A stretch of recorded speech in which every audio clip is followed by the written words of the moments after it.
The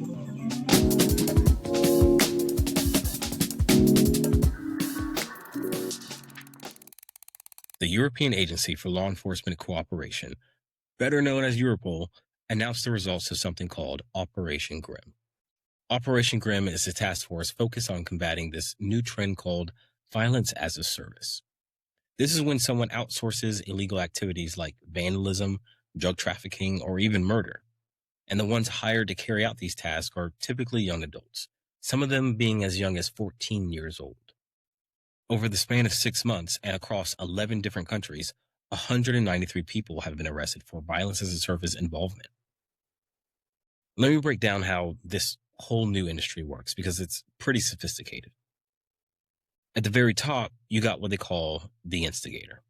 This is the person with the money and the motive. These people want someone hurt, intimidated, or even killed. It could be a business rival, maybe it's gang related, or it's personal. That doesn't really matter.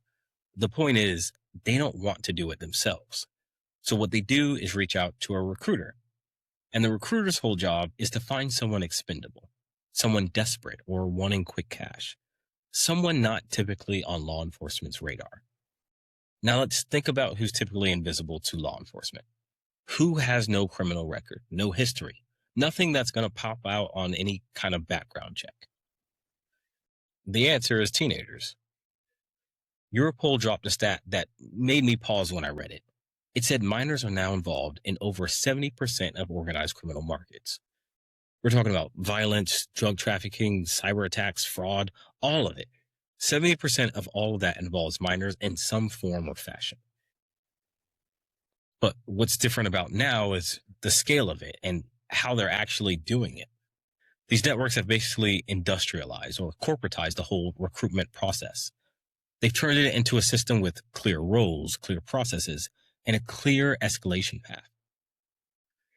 You see, the instigator at the top never directly contacts the person doing the actual crime. And that's the whole point. There are layers between them.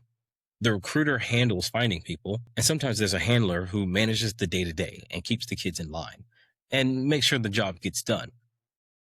At the very bottom, you've got the operators, the one who's taking all the risk, who's doing the actual crime. Europol estimates that some of these kids are making anywhere from 500 to tens of thousands of euros per job, depending on what the ask is. Okay, but how are they finding these kids? What's the recruitment process?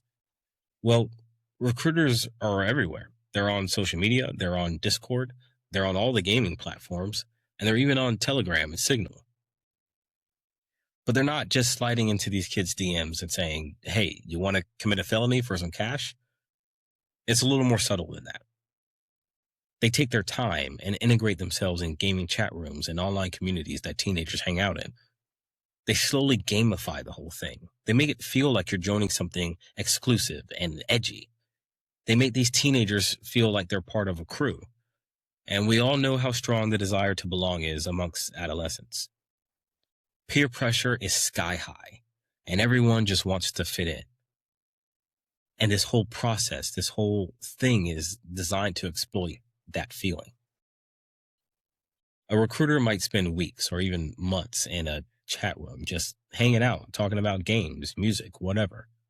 They're slowly building relationships and building trust. And they're watching. Once they identify someone, the pitch starts slow. They say, hey, I know a way to make some easy money if you're interested. First, they'll set you up with a few small tasks. You run a package somewhere, you hold on to something for a few days, or you pass along a message. It's easy money. Next, you're hired to throw a rock through a window or vandalize a car and eventually punch a person in the face as they leave work. But the tasks don't just stop there. They get bigger and more dangerous and more violent. And that escalation isn't accidental. Each step is designed to normalize the next one. You just threw a rock through a window and nothing happened. Cool. Now slash some tires. Here's 200 euros. Nice. Now go beat that person up. I'll give you 1,000 euros. You see, each job builds on the last. But each payment creates a transaction history. So by the time you realize what you actually signed up for, and you get the sense that you might be in over your head. You're trapped because now they've got your personal information and they know everything about you. They might even know where your family lives. So backing out isn't really an option anymore because the same people who hired you will absolutely turn on you if you try to walk away. This is the entire trap. Let me give you some specific cases so you don't think I'm just throwing out hypotheticals. So back in July of 2025, 6 people got arrested in Spain while they were actively planning a murder. One of the 6 was under 18 years old. Police found firearms and ammunition. It wasn't a vague threat or some online talk. They had weapons and they had a target. Then there's Denmark. 7 people between the ages of 14 and 26 got arrested for using encrypted messaging apps to hire other teenagers to carry out contract killings. So you've got teenagers remote hiring other teenagers for murder. The Netherlands have been dealing with this same thing for years. Dutch police said the going rate for throwing a grenade at someone's house is around 5,000 euros. And Sweden has seen a similar pattern. All right, so let's zoom out for a second. This isn't exactly organized crime the way we usually think about it. It's distributed, it's franchised, it's like an algorithm-optimized system for violence. And a part of what it runs on is desperate kids who want to be cool, or maybe they don't see any other options. There was a hierarchy to the traditional model of organized crime. You had a boss, you had lieutenants, and you had soldiers. Everyone knew their place. There was a structure and there were rules. If you wanted to take down the organization, you went after the boss. This new model doesn't work that way. There's no single boss. There's no headquarters. It's more like a network of freelancers connected by encrypted apps and cryptocurrency payments. The instigator in Spain might hire a recruiter in Belgium who finds a kid in the Netherlands to do a job in Germany. Everyone's operating across borders and across jurisdictions, and they're all connected by nothing more than a Telegram channel and a crypto wallet. Law enforcement is struggling to keep up. The tools they have, the legal frameworks they operate in, they were designed for a different kind of crime. Cross-border investigations take time. Building a case takes time. Meanwhile, a job can be posted, accepted, and executed in 48 hours. Now, I know most of us aren't getting recruited for contract killings. At least I hope. And please don't be the one looking to hire anyone either. But check it out. This recruitment playbook works everywhere. The grooming tactics, the slow escalation, the sense of belonging. The same pattern shows up in a number of different scams. I mean, let's look at romance scams. The scammer spends weeks or months building a relationship, building trust, before they ever even ask for money. And when the time comes where they do ask for money, the victim feels like they're helping someone that they care about. Even in corporate espionage, an employee gets approached by someone who seems friendly, seems interested in their job, whether they met at a conference or it's online. The conversation starts with small talk. They say, "What's it like working over there? What projects are you working on? Could you share some documents? I'm doing research on what you do." And before that employee knows it, they're committing espionage for a foreign competitor or a nation state. It's the same thing every time. Patient manipulation, building trust before exploiting it, and making the target feel like they're choosing to participate. In the report that Europol put out, something really stuck with me. They said there appears to be a ready supply of individuals willing to be recruited to commit violent acts. A ready supply. That's the part that should alarm you. It's not so much that these criminal networks are forcing kids into this against their will. It's that they're finding kids who are looking for it, who are willing.